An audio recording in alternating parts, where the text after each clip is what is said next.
the executive parties. But make no mistake about it, this is a shambles made in Stormont. Not the first, and I fear not the last. And the Minister, I do welcome the fact that eventually he came to the point of U-turn. But I do remain critical of the fact of the blindness and the deafness of the department and the Minister to the problem for so long. What everyone else could see on Thursday, the Minister denied. What everyone else could see on Friday, the Minister denied. And eventually, on Monday morning, he came to the realisation that he was on untenable ground, shrinking ground as well, of course, and he had to make the U-turn on the GCSEs. But even in making that U-turn, he compounded the insult to teachers in our community, because he accepted that teacher grades for GCSE were the appropriate benchmark and decider, but persisted in saying not so from the same teachers in respect of A-levels.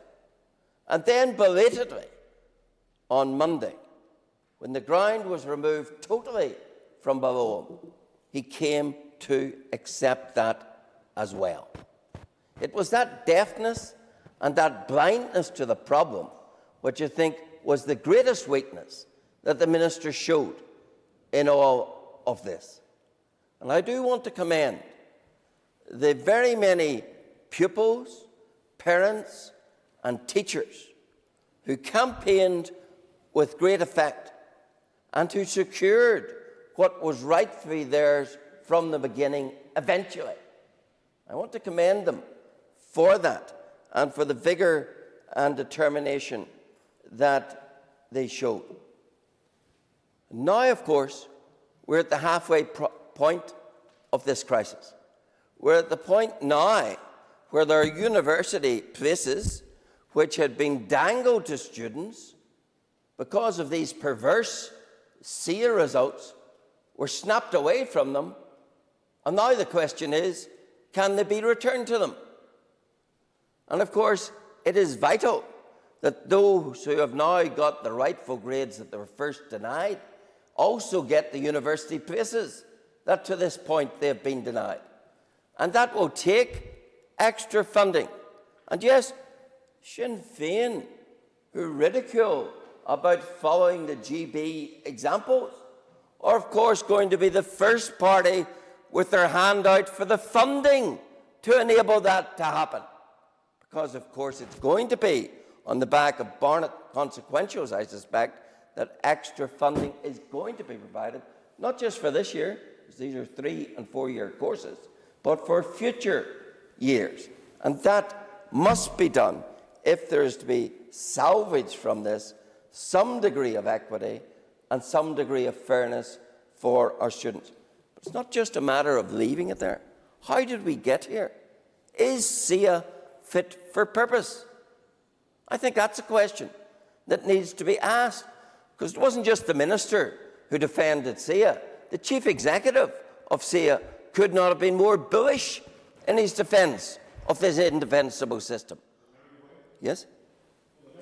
To me that there are serious questions to be raised about the secrecy that surrounds the SEA process, particularly in this occasion, which has shone a very bright light on how they function. I agree, absolutely. And I do trust that the Education Committee in this House will now take up the cudgels on this issue, will conduct an investigation how we got here, whether SEA is fit for purpose, and what lessons are to be learned. It's not a matter that can be let rest. And I do wonder, the Minister was very effusive in his support for SEA. Did the Minister, and if he did, it compounds his folly, did the Minister have complete sight of the algorithm which has failed? Or did he leave it to SEA? And in leaving it to SEA, was he let down? I think those are questions we need to have the answers to. So I think there is blame in various quarters, and I certainly do not exempt SIA. It's not the first time SIA has messed up on exams. Far lesser scale in the past, but not the first time.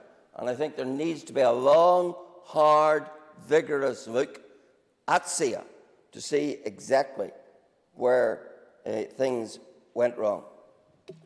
But fundamentally in all of this, we should be thinking about the students and the pupils and the unnecessary distress that they were put through over last weekend. Should have been rectified before Thursday. Should at least have been rectified on Thursday. But instead of that, students were hung out to worry and their Members' parents time is up. to despair over what all their efforts had been for. That was wrong. I thank the member, and I call Jerry Carroll. Mr. Speaker, I want to welcome you back and wish you good health in the period ahead. And I want to thank the members for bringing this motion.